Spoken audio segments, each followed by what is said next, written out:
जळगावच्या धरणगाव तालुक्यामध्ये जोरदार पाऊस झाला। पहिल्याच पावसात नाले, पाझर तलाव, बंधारे तुडुंब भरून वाहू लागलेत।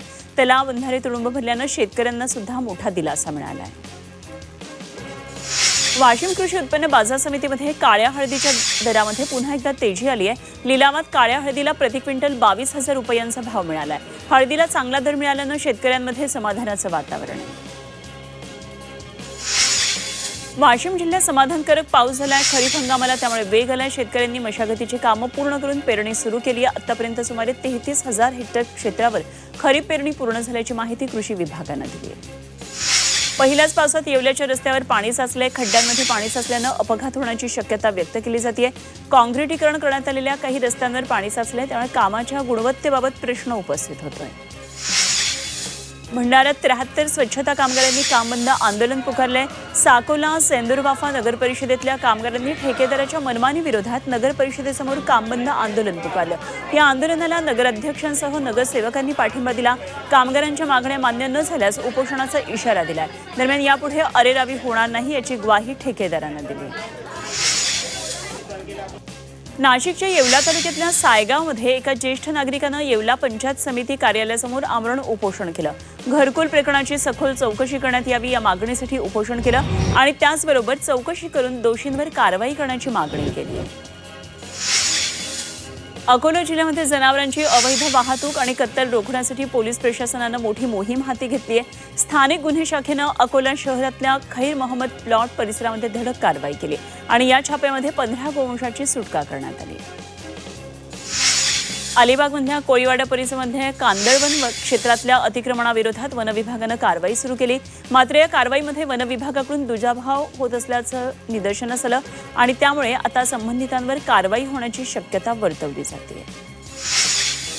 भंडारा तालुक्यातल्या बोरगाव बुजलगत असलेल्या जाख आणि खोलापूर बुडीमध्ये क्षेत्रामध्ये मत्स्य व्यवसाय विभाग आणि पोलीस प्रशासनाने संयुक्तपणे कारवाई केली। या कारवाईमध्ये बंदी असलेल्या मागूर प्रजातीच्या माशाचं निर्मूलन केलं। बंदी घातलेल्या मागूर प्रजातीच्या माशांचं पालन केल्याची माहिती प्रशासनाला मिळाल्यानंतर ही धाड टाकण्यात आलेली।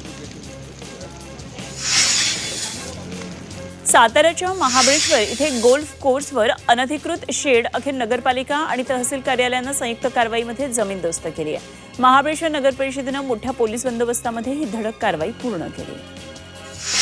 पुण्यामध्ये जुन्नर आणि आंबेगाव तालुक्यात कृषी पंपाची केबल चोरणाऱ्या टोळीचा पुणे ग्रामीण पोलिसांनी पर्दाफाश केलाय। मध्य प्रदेशमधल्या या टोळीला अटक केली आहे आणि त्यांच्याकडून तब्बल 12 गुन्हे उघडकीला आणलेत। पोलिसांनी आरोपींकडून चोरीचा मुद्देमाल जप्त केलाय आणि पुढचा तपास सुरू आहे। सांगलीच्या तासगावमध्ये एका नर्सिंगच्या महाविद्यालयामध्ये शिकणाऱ्या विद्यार्थ्यांनी गंभीर आरोप केलेत। नर्सिंगच्या नावाखाली केवळ फसवणुकीचा प्रकार सुरू आहे आणि कोणत्याही प्रकारचं नर्सिंगचं शिक्षण दिलं जात नसल्याचा आरोप केला आहे। मूळ शेतकऱ्याच्या नावानं बनावट आधार कार्ड आणि इतर कागदपत्रे तयार करून लाखो रुपयांची शेती विकण्याचा प्रकार उघडकीला आलाय। अकोला जिल्ह्यातल्या गायगाव इथला हा प्रकार आहे आणि विशेष म्हणजे बनावट आधार कार्ड, न जुळणारे फिंगरप्रिंट्स, चुकीचं वय, प्रत्येक पानावर वेगवेगळ्या सह्या आणि एवढ्या स्पष्ट विसंगती असताना सुद्धा या व्यवहाराची नोंद झाल्यानं संपूर्ण यंत्रणेवर सुद्धा आता प्रश्नचिन्ह उपस्थित होत आहे। भंडाऱ्याच्या लाखंदूरमध्ये एका मजुरानं गळफास घेऊन आत्महत्या केली। घटनेची माहिती मिळताच लाखंदूर पोलिसांनी घटनास्थळी जाऊन पंचनामा केला। दरम्यान मजुरानं आत्महत्या का केली याचं कारण मात्र अस्पष्ट आहे। दरम्यान शवविच्छेदनाचा अहवाल आल्यानंतर मृत्यूमागचं कारण स्पष्ट होईल। भंडाऱ्यात सेवानिवृत्त शिक्षकाची हत्या झाली आहे। पवनी तालुक्यातल्या निष्ठी भुयार मार्गावर ही घटना घडली। दरम्यान पोलिसांनी तपासाची चक्र वेगानं फिरवत अवघ्या 2 तासात आरोपीला जेरबंद केलं।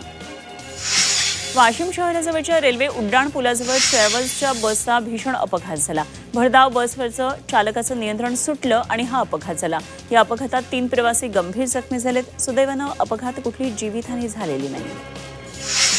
पुणे इंदोर महामार्गावर येवल्याच्या बाभुळगाव शिवारात चालकाचं नियंत्रण सुटलं आणि ट्रक उलटला। अपघातात चालक जखमी झाला। अपघातानंतर काही काळ वाहतुकीची कोंडी झाली।